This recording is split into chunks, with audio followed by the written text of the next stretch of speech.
नमस्कार हमारे सम्मानित श्रोताओं, कुमार परिवार में आपका दिल से स्वागत है। यहाँ पर हम आपको ऐसी दुनिया में ले जाएंगे जहाँ डर, रोमांच और रहस्य का समा बंधेगा। हर एक पल आपके दिल में एक नई उत्तेजना और उत्सुकता जगाएगा। यह सफर सिर्फ आपकी कल्पनाओं को नहीं बल्कि आपकी आत्मा को भी झंकृत कर देगा। क्या आपने अभी तक हमारे चैनल को सब्सक्राइब नहीं किया? यदि नहीं तो आप एक अनूठे अनुभव से वंचित रह जाएंगे। हमारे चैनल को सब्सक्राइब करें और हमारी हर नई कहानी का हिस्सा बने। हर एक कहानी, हर एक मोड़ आपको एक नई और अलौकिक दुनिया में ले जाएगा, जहां रहस्य और रोमांच से भरपूर क्षण आपको अपनी सीट से उठा देंगे। और हां, बेल आइकन दबाना न भूलें ताकि हमारी हर नई कहानी की जानकारी सबसे पहले आप तक पहुंचे। कुमार परिवार के इस अद्भुत सफर में हमारे साथ जुड़ें और हर एक कहानी के साथ एक नई यात्रा का हिस्सा बने। रात का समय था, आसमान काले बादलों से ढका हुआ और चांद की रोशनी भी जमीन तक पहुंचने में नाकाम थी। गांव के लोग अपने अपने घरों में दुबके हुए थे, क्योंकि गांव के बाहर की अंधेरी सड़क वो का नाम सुनते ही सबकी रूह कांप जाती थी। रघु, एक घोड़ा गाड़ी चालक, उस गांव का सबसे हिम्मती आदमी माना जाता था। वह हर रात अपने घोड़े शेरू के साथ सवारियों को गांव के कोने कोने तक पहुंचाता। उसे किसी डर या भूत प्रेत की कहानियों पर विश्वास नहीं था। उसका मानना था कि ये सब कमजोर दिल वालों के बनाए हुए बहाने हैं। उस दिन भी रघु अपनी गाड़ी लेकर निकल पड़ा। पूरा गांव सो चुका था और दूर दूर तक सिर्फ सन्नाटा था। रघु ने घोड़े की लगाम खींचते हुए शेरू से कहा, चल रे शेरू, आज रात का आखिरी चक्कर लगाते हैं, फिर घर लौटकर आराम करेंगे। जैसे ही रघु ने अपनी गाड़ी को गांव के बाहर की ओर मोड़ा, उसे सड़क के किनारे सफेद कपड़ों में खड़ी एक महिला दिखाई दी। महिला ने अपना चेहरा ढक रखा था और उसकी आंखें काली रात में भी चमक रही थीं। रघु ने गाड़ी रोकी और पूछा, अरे इतनी रात को यहां क्या कर रही हो? कहां जाना है? महिला ने धीरे से कहा, मुझे इस सड़क के पार जाना है, क्या तुम मुझे वहां तक ले जाओगे? रघु ने हंसते हुए जवाब दिया, क्यों नहीं, मेरी गाड़ी में जगह ही जगह है, बैठ जाओ। महिला गाड़ी में चुपचाप बैठ गई। उसने सिर झुकाकर अपने चेहरे को घूंघट में छिपा लिया। रघु ने घोड़े को हाँका और गाड़ी अंधेरी सड़क की ओर बढ़ चली। रास्ते में महिला ने एक अजीब बात कही, तुम्हें डर नहीं लगता कि यह तुम्हारी आखिरी यात्रा हो सकती है? रघु ने हंसते हुए जवाब दिया, डर? डरना तो मैंने सीखा ही नहीं। यह सड़क और इसकी कहानियां मेरे लिए सिर्फ एक मजाक हैं। महिला ने कोई जवाब नहीं दिया। गाड़ी अब सड़क के सबसे सुनसान हिस्से में पहुंच चुकी थी। अचानक शेरू घोड़ा बेकाबू होने लगा। वह जोर जोर से हिनहिनाने लगा और गाड़ी को इधर उधर खींचने लगा। रघु ने घबराकर कहा, क्या हो गया तुझे शेरू? शांत हो जा। तभी महिला ने धीरे से कहा, तुमने कहा था ना कि डर तुम्हें नहीं आता, अब देखो डर कैसा होता है। रघु ने मुड़कर देखा, लेकिन गाड़ी खाली थी। महिला वहां से गायब हो चुकी थी। चारों ओर घना कोहरा छा गया था और गाड़ी जैसे किसी अदृश्य शक्ति द्वारा खींची जा रही थी। रघु के चेहरे पर पहली बार डर उभरा। उसने चीखते हुए कहा, कौन है? कौन खेल खेल रहा है मुझसे? सड़क के किनारे से एक हल्की सी हंसी सुनाई दी और रघु को एहसास हुआ कि उसने जो रास्ता चुना है वह शायद उसकी जिंदगी का सबसे बड़ा गलती था। रघु के हाथ घोड़े की लगाम पर थे, लेकिन उसे ऐसा महसूस हो रहा था जैसे गाड़ी पर उसका कोई नियंत्रण नहीं है। शेरू घोड़ा पसीने से तरबतर होकर अजीब तरीके से बेकाबू दौड़ रहा था। चारों ओर घना कोहरा और रहस्यमयी सन्नाटा था। गाड़ी के पहिए सड़क पर तेजी से घूम रहे थे, लेकिन वह किस दिशा में जा रहे हैं इसका अंदाजा लगाना मुश्किल था। रघु की धड़कनें तेज हो चुकी थीं। वह बार बार पीछे मुड़कर देखता, लेकिन वह महिला कहीं नजर नहीं आ रही थी। उसके कानों में बार बार वही शब्द गूंज रहे थे, तुम्हें डर नहीं लगता कि यह तुम्हारी आखिरी यात्रा हो सकती है? गाड़ी अचानक एक झटके से रुक गई। रघु ने संभलने की कोशिश की और घोड़े को शांत करने के लिए गाड़ी से नीचे उतरा। शेरू की आंखें लाल हो चुकी थीं और वह अजीब तरीके से जमीन को खरोंच रहा था, जैसे उसे वहां कुछ दिख रहा हो। रघु ने चारों ओर देखा। कोहरे के बीच उसे सड़क के किनारे एक पुराना टूटा फूटा कुआं नजर आया। उसने घोड़े को बांधने के लिए रस्सी निकाली और कुएं के पास जाने लगा। तभी पीछे से किसी के हंसने की धीमी आवाज आई। कौन है? रघु ने डरते हुए पूछा, लेकिन कोई जवाब नहीं आया। जैसे ही वह घोड़े की ओर लौटा, उसे गाड़ी के अंदर कुछ हलचल होती दिखाई दी। उसने जल्दी जल्दी गाड़ी के पास पहुंचकर झांका। गाड़ी के अंदर वही महिला बैठी हुई थी, लेकिन इस बार उसकी आंखें जंगली जानवरों जैसी चमक रही थीं। तुम यहां कैसे? रघु ने घबराते हुए पूछा। महिला ने धीरे से अपना सिर उठाया और कहा, मैं तो यहीं हूं, तुम कहां भागोगे? रघु के पैरों तले जमीन खिसक गई। वह कुछ कह पाता इससे पहले गाड़ी के पहिए अचानक खुद खुद घूमने लगे। गाड़ी जमीन से ऊपर उठने लगी और रघु को ऐसा लगा जैसे कोई अदृश्य ताकत उसे अपनी ओर खींच रही है। उसने चिल्लाते हुए घोड़े की लगाम पकड़ने की कोशिश की, लेकिन घोड़ा भी गाड़ी के साथ खींचता चला गया। कुछ ही पलों में गाड़ी हवा में गायब हो गई। रघु घबराकर जमीन पर गिर पड़ा। जब उसने होश संभाला तो चारों ओर भयानक सन्नाटा था। उसकी गाड़ी, उसका घोड़ा और वह महिला सब गायब थे। रघु ने थरथराती आवाज में कहा, यह कोई सपना नहीं हो सकता, मैंने सच में उसे देखा था। तभी कुएं के पास से किसी के चलने की आवाज आई। उसने ध्यान से देखा तो उसे एक छाया कुएं से बाहर निकलती हुई दिखाई दी।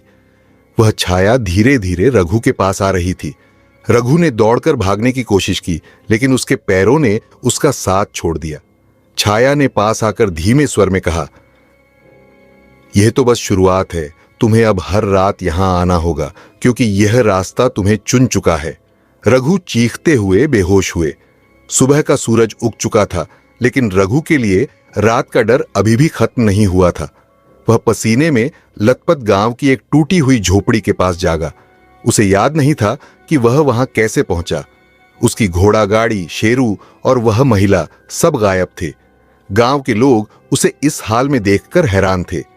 गांव के बुजुर्ग पंडित रामदीन को बुलाया गया। रामदीन ने रघु के डर से भरे चेहरे को देखकर कहा, क्या हुआ रघु? तुम इतने घबराए हुए क्यों हो? और तुम्हारी गाड़ी और घोड़ा कहां हैं? रघु की आवाज कांप रही थी। उसने पिछली रात की सारी घटना रामदीन को बताई। उसने उस रहस्यमयी महिला, गाड़ी का हवा में गायब होना और कुएं से निकलती छाया का जिक्र किया। यह सुनकर रामदीन का चेहरा गंभीर हो गया। रामदीन ने गहरी सांस लेते हुए कहा, रघु, तुमने बहुत बड़ी गलती कर दी। वह रास्ता अभिशप्त है। कई साल पहले वहां एक दर्दनाक घटना घटी थी।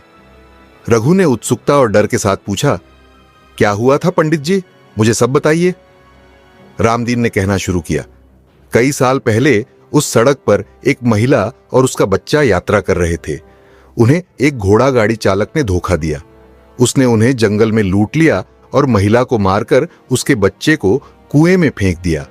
उसकी चीखों ने पूरी सड़क को अभिशप्त कर दिया। तब से उस महिला की आत्मा वहां भटक रही है।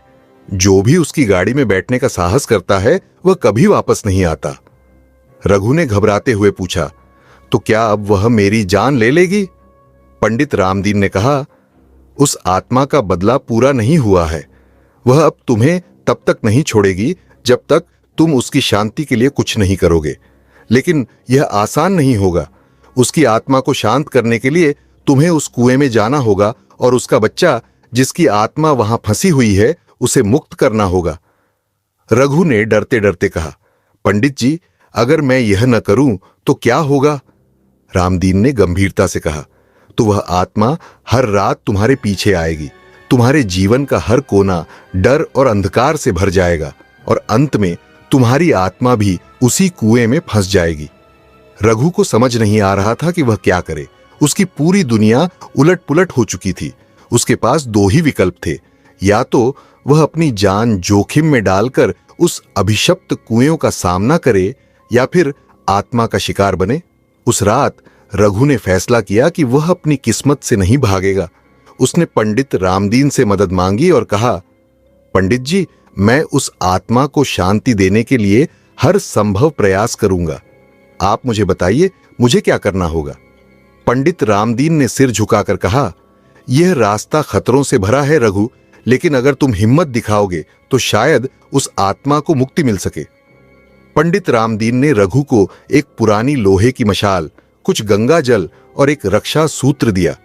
उन्होंने कहा, रघु, ये कुआं सिर्फ एक साधारण जगह नहीं है, ये आत्माओं का कैद खाना है।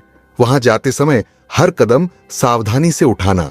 अगर तुम कमजोर पड़े तो उस आत्मा का गुस्सा तुम्हें निगल जाएगा। रघु ने अपनी हिम्मत को समेटते हुए कहा, मैं तैयार हूं। अगर मुझे अपनी जान देनी पड़ी तो भी मैं इस अभिशाप को खत्म करके रहूंगा। रात का समय हो गया। अंधेरा फिर से उसी अंधेरी सड़क पर उतर आया। रघु मशाल और गंगा जल लेकर कुएं की ओर बढ़ा। चारों ओर से अजीब अजीब आवाजें आ रही थीं, जैसे कोई उसे रोकने की कोशिश कर रहा हो। जैसे ही वह कुएं के पास पहुंचा, हवा अचानक ठंडी और भारी हो गई। पेड़ साए साए करने लगे और चारों ओर कोहरा फैल गया। रघु ने डरते हुए मशाल जलाई और कुएं के पास जाकर झांका। कुएं के अंदर से किसी के रोने की आवाज आ रही थी। उसने धीरे से आवाज लगाई, कौन है वहां, तुम क्या चाहते हो? अचानक कुएं से एक चमकदार परछाई निकलकर सामने आई। यह वही महिला थी जिसे रघु ने गाड़ी में बिठाया था, लेकिन इस बार उसका चेहरा विकृत और भयावह था। उसने चीखते हुए कहा, तुम यहां क्यों आए हो? मैंने कहा था तुम मुझसे बच नहीं सकते। रघु ने कांपते हुए कहा, मैं तुम्हें शांति देने आया हूं। पंडित रामदीन ने कहा है कि तुम्हारा बच्चा इस कुएं में है। मैं उसे मुक्त करना चाहता हूं। महिला की आंखों में आग की तरह गुस्सा भर आया। उसने कहा, तुम्हें लगता है कि तुम उसे बचा सकते हो? जो दर्द मुझे सहना पड़ा वह तुम नहीं समझ सकते। तुम्हें भी वही दर्द महसूस करना होगा। तभी कुएं से अचानक हाथों की कई परछाइयां निकलने लगीं, जो रघु की ओर बढ़ने लगी। रघु ने घबराकर गंगा जल कुएं की ओर फेंका और मंत्र पढ़ने लगा, जो पंडित रामदीन ने उसे सिखाया था। एयूएम नमः शिवाय, आत्मा को शांति दो, मुक्त करो इस अभिशाप को। जैसे ही गंगा जल कुएं में गिरा, तेज चमक हुई और सब कुछ पलों के लिए शांत हो गया। लेकिन यह शांति अधिक देर तक नहीं रही। कुएं से एक बच्चे की चीख सुनाई दी और महिला की आत्मा चीखते हुए बोली, तुमने उसे छूने की कोशिश की तो तुम्हारी जान चली जाएगी। रघु ने हिम्मत जुटाकर कुएं में उतरने का फैसला किया। उसने मशाल को कसकर पकड़ा और रस्सी की मदद से नीचे उतरने लगा। कुएं के अंदर अजीब ठंडक थी और चारों ओर साए साए करती आवाजें थीं। कुएं के तल में उसे एक छोटे बच्चे का कंकाल दिखाई दिया। वह बच्चा उसकी ओर हाथ बढ़ाकर मदद मांग रहा था। रघु ने डरते हुए कंकाल को उठाया और कहा, तुम्हारी मां तुम्हारे लिए रो रही है, मैं तुम्हें यहां से निकालूंगा। जैसे ही रघु ने कंकाल को छुआ, कुएं के अंदर भयानक चीखों का तूफान मच गया। महिला की आत्मा ने तेजी से रघु पर हमला किया। रघु ने गंगा जल का आखिरी बचा हुआ हिस्सा उस पर छिड़क दिया। आत्मा जोर से चीखकर कहने लगी, तुमने मेरा बदला पूरा कर दिया। अब मैं और मेरा बच्चा मुक्त हैं, लेकिन याद रखना, यह अभिशाप कभी खत्म नहीं होगा। जो भी इस सड़क पर आएगा उसे मेरा दर्द महसूस करना पड़ेगा। एक आखिरी चीख के साथ आत्मा गायब हो गई। रघु ने कंकाल को कुएं से बाहर निकाला और उसे सम्मानपूर्वक दफनाने के लिए गांव ले गया। रघु थका हुआ और भयभीत था, लेकिन उसने खुद को मजबूत बनाए रखा। वह बच्चे के कंकाल को गांव के श्मशान घाट ले आया, जहां पंडित रामदीन पहले से इंतजार कर रहे थे। गांव के कुछ लोग भी वहां जमा हो गए थे, जिन्हें रघु की इस रहस्यमयी कहानी की भनक लग चुकी थी। पंडित रामदीन ने कहा, रघु, यह आखिरी और सबसे कठिन परीक्षा है। इस बच्चे की आत्मा को शांति देने के लिए इसे अग्नि संस्कार देना होगा।